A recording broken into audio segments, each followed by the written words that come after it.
Am I the a-hole for not accepting my ex's baby as my own? I, male 39, was married to Kelly, female 36. We have 3 kids, 14-year-old, 12-year-old, and a 6-year-old.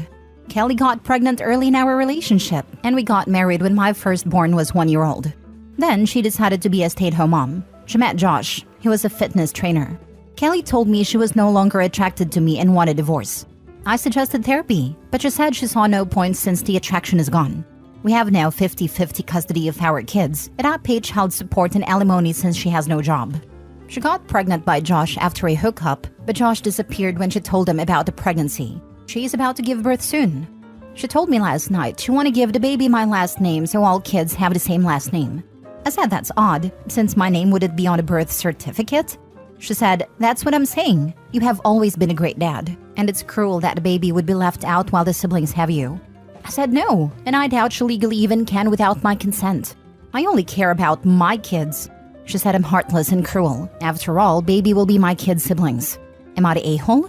Edit to add, I live in Toronto. No, there is 0% chance that I would be the father. I'm black. Josh, whom I've never met in person, is like my ex-wife, Caucasian with blonde hair and blue eyes.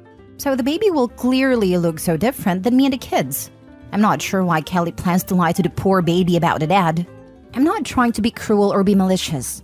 I was a complete mess after my divorce. Heartbroken. After so much therapy, I decided to let her go. I'm now focusing on my kids and our kids and mine's mental health. I am single by choice because I don't think my kids and I are there yet to have a new person in our lives. Now for the top comments. Not the a-hole. It's not your baby. I understand she wants them not to feel excluded from the other kids, but you don't really have a responsibility here. Although pretty sure she could name the baby whatever she wants, I don't think you can stop her. Just make sure you're not on a birth certificate. Can she write my name as the dad without my consent? I think she could give the baby your name unfortunately, but as you're divorced, I don't think she can just list you as father. It's likely she can list anyone as the father, and the presumed father can contest the birth certificate, but obviously location dependent. Not the a-hole. I'd get a lawyer. Sounds like she may try to put you on the birth certificate and then claim child support. That's my fear. Yes, I'll talk to my lawyer. Don't worry too much. A simple paternity test would show you are not biologically the child's father. You won't have to pay child support for a child that is not yours. Section 31 of the Ontario Family Code doesn't allow for DNA to get someone out of fatherhood, which sucks for married men who had cheating wives. Luckily for OP, while the family code assumes the husband is the father, there is no assumption for an unwed mother. If the mother is not married, an affidavit of paternity has to be signed by the person claiming to be the father prior to his name being listed in the birth certificate. One small trap though, if his divorce was less than 300 days prior to the birth, he will be presumed to be the father, as conception would have occurred during the marriage. Wowza, that's messed up. Many US states are the same. It's only been in the last several years that some of them have passed paternity fraud laws that let deceived men get their names removed based on DNA. And even then, it's a very restricted time frame. They use the benefit of the child to dehumanize men into nothing but wallets. Inform your lawyer, assuming your divorce isn't final, and make sure that you don't end up on a birth certificate. Our divorce got finalized already. Just inform your lawyer to draft up something as precaution. Please don't engage her when she starts talking about it.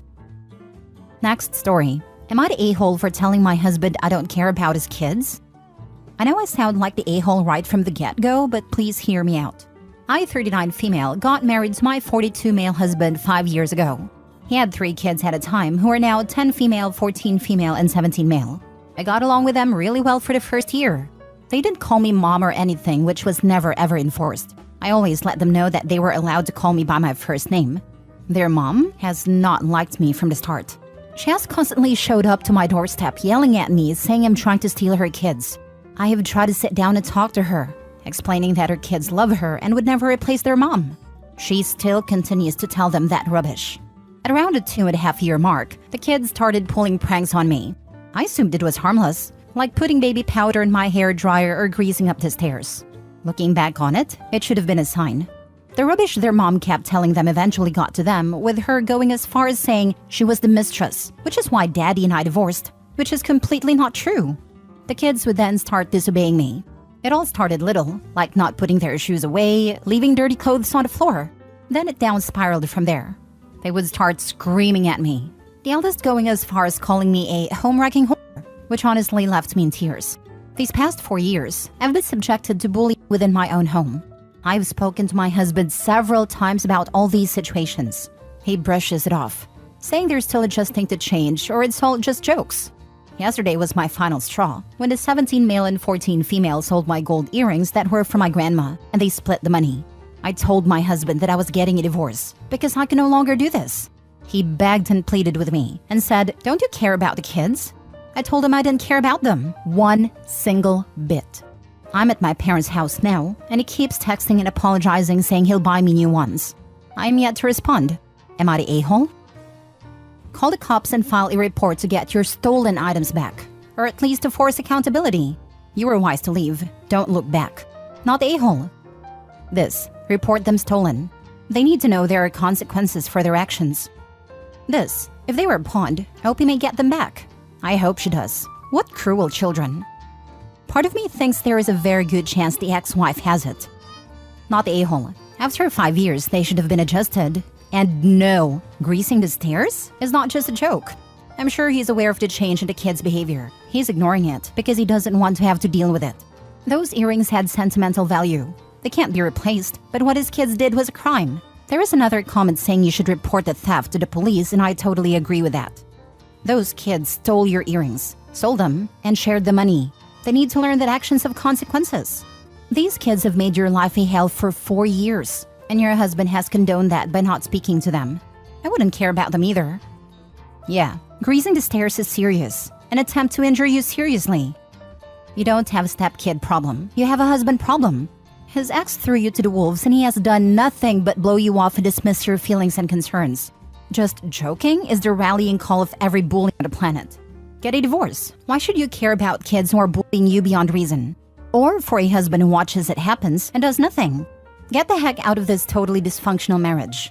Stay at your parents' house. Get a lawyer. Start the paperwork. To hell with his apologies. Too little too late. And this is what you tell him. If you are stupid enough to go back, he will almost immediately go back to the way it was, ignoring what is going on. Get a divorce. The kids will high-five each other thinking that it's going to be happy family again. Then are shocked when dad doesn't go back to the person who actively helped destroy this marriage. More like kids are going to be shocked when they realize how much Opie did for them. Hope Opie gets out. She deserves so much better. Now for the update. These past days have been hard for me, especially with all that's happened. I took the advice and went to the police station and filed a report. The police said they'd see what can be done. I'm guessing they did show up to my ex-husband's house because he kept calling me nonstop. He called me all sorts of names, which I took screenshots of and sent to my lawyer. I've indeed contacted a divorce lawyer and will start the process in the next few weeks. Thank you so much, everyone. An update won't come out for a while though because I'm still figuring things out. Next story. Am I the a-hole for not telling my wife I donated sperm before we started dating and she more than likely is not having my first child? This one I admit is a bit strange, and honestly, I never thought of the impact of my actions long ago when I was making a little side cash.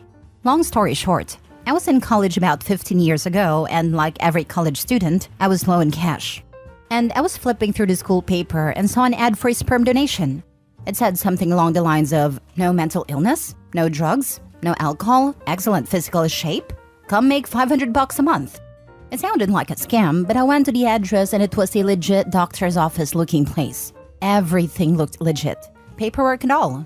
Turns out because of my grades, healthy lifestyle, being 6 feet tall and so on, I actually got $650 a month for coming in for regular donations. This was huge for me. Heck, my rent in those days for a townhouse was $450. I only did it for a year and never really told anyone about it. Just moved on with my life, no different than any other side gig. So boom, my wife and I had been trying for months to have a kid. Eventually we end up getting pregnant and it's a pretty exciting time for the both of us. Everything went bad and made all those old donation memories I never really thought about came back in a flash when at the baby shower one of my wife's friends bought a onesie for the baby that said, Mom and Dad's firstborn, handled with care. I thought it was cute, but then it made me think our baby probably isn't my firstborn. It ate at me for like a week. Then I told her about the sperm donation I did in college and how I'm pretty sure she's not having my first child. All hell broke loose. She was furious. especially since we tried for so long before she could get pregnant. Said I lied to her, and I don't see it like that. I've dated women before her, and I never thought to start out, "Hi, I'm Brendan and I donated sperm 15 years ago." Or that would be a big deal. She's been sleeping at her sister's house for a week now. Am I the a-hole? You win the worst possible timing award for today. He could have announced this in the delivery room, so second worst? Third, could have been when a 15-year-old shows up on their doorstep looking for medical information. Or when a family member does one of those genetic info websites. Holiday family gathering and someone mentions 20 kids that came out of nowhere. You're the a-hole. They aren't your children. You are their sperm donor. Your wife is having your first child. Buy her roses and apologize. Biologically, they are. His kid could have dozens or even 100 half-siblings. Sperm banks in the US are completely unregulated. There are sibling pods of over 100 half-siblings. People have accidentally dated their own half-sibling. Lol, I gave sperm too, and wife wasn't happy to hear that either. But my timing and phrasing weren't as idiotic as yours. I wouldn't be angry if it happened before I knew him. I don't understand that. I don't own my husband's balls. It's the timing. She had fertility troubles and is finally pregnant. It is far enough along to have the baby shower and preparing for everything huge and hormonal. Then, oh, by the way, this isn't my first kid. I may have random ones out there. Yeah, that should have been a before or after pregnancy conversation. Too much hormonally charged emotion going on right now. It took me a long time to get pregnant as well due to PCOS. Looking back, I genuinely think I wouldn't have cared if my husband had told me something like that while dating or when we first married. But during my first pregnancy, I was over the moon yet so anxious. I wouldn't have handled probably not my first kid news well at all. If it told me now 11 years of marriage, I'd be really annoyed that he hadn't mentioned it earlier, but I don't think I'd be angry. It's just the timing. I don't think OP is an a-hole at all, but kind of an idiot. Last story. Am I the a-hole for continuing to purposefully take a libido decreaser now that my wife has changed her mind? My 39 male, wife 40 female, and I have been married 15 years. Had a fantastic intimate life for 8 to 10 years, but then we got busy with kids and employment and things sort of fizzled out to maybe once every 6 to 8 weeks. My libido isn't crazy high, but I'll be honest, 6 to 8 weeks was killing me. I felt like the list of things that had to be checked off on my wife's list to get things going was impossible to fulfill. I feel like the list would go on, as new excuses and reasons were added on why she just wasn't down for anything. I was by far the only initiator for the last few years, and would get turned down 9 times out of 10. I work and my wife stays home with the kiddos, which works well for us. I attempted discussions with her about the situation and asked what else she needed from me, how we could spice things up, what we could do to increase our romance and intimacy, etc. The answer was always just that. She never really thought about it anymore and wasn't all that interested. I know it's not my place to pressure her into things she's not comfortable with, so after years of this, I eventually started to take care of myself. And she found out one day and flipped out about it. We had a conversation and she requested I didn't do that. I'm real non-confrontational, so I agreed, albeit made me frustrated and mildly depressed that we couldn't come to a middle ground. To make matters worse, I had different women at work come on to me very strongly in the middle of all this. I would never cheat, but I'd be lying if I said it didn't tempt me for a moment in my frustration. Eventually, I knew I needed to do something drastic to keep my marriage strong, and I got with my doc and started taking a medicine that decreases my libido significantly. I'll be honest, it's been very freeing. Now I hardly ever think about it. My wife, however, is angry that I'm not physically coming after her and attempting to initiate, etc., like I did before. She asked me to stop taking it, and I flat out refused. I love that I don't feel negative about this situation anymore, because it doesn't preoccupy my mind like it did before. I honestly don't ever want it to go back how it was before. Am I being an a-hole by sticking with it? Not the a-hole. Coming from a wife of 12 years, I'm really struggling to see your wife's point of view here. In that, you've come up with 2 solutions to this problem, and both she's not happy with? Info, what are the conditions she's asking for? Some completely reasonable, to be honest. One's romance, one's communication, one's emotional intimacy as well. But then the list gets added too. Kids have to be 100% asleep. I can't have said anything remotely construed as negative or impatient in the preceding weeks. She can't have too many stressors on her mind. Can't be too tired. Has to feel confident. House has to be clean. The list goes on. She is an amazing person. Couldn't ask for a better mother to our children. Just wanted to make sure I wasn't just being a prick on this issue and couldn't see it. She won't be intimate with you. She gets mad you rub one out. She gets mad you're no longer interested. You literally cannot win. Not the a-hole. Seriously, what the heck is he supposed to do? If I were OP, I would ask her that. Very seriously, to see what her reply is. She wants to be in total control of the intimacy, without feeling like she has to be. Her horny is the only one that matters, and any acknowledgement of his counts as pressure. She hates him in the relationship, irrespective of whether she is beating off, because it makes her feel like she's not doing enough in. She also thinks that if she can live without it, then so must he. Otherwise, the relationship is one-sided, and that's not a power dynamic she can abide. If I had to put a root cause in all this, I would think she secretly wants for the relationship to be over, but she doesn't want to be the one to say it, because she doesn't want to be the bad guy. She doesn't want the intimacy at all, just the associated power with being pursued for it. Yeah, this is 100% the reason. She doesn't want intimacy, but likes the attention and holding the power. She can reward him anytime he jumps through enough hoops for a pity bang, and the rest of the time he's basically begging for any attention. Now that he's shut off the horny faucet, she's not getting the attention, and she's lost her favorite card to play to keep him wrapped around her finger. What an a-hole.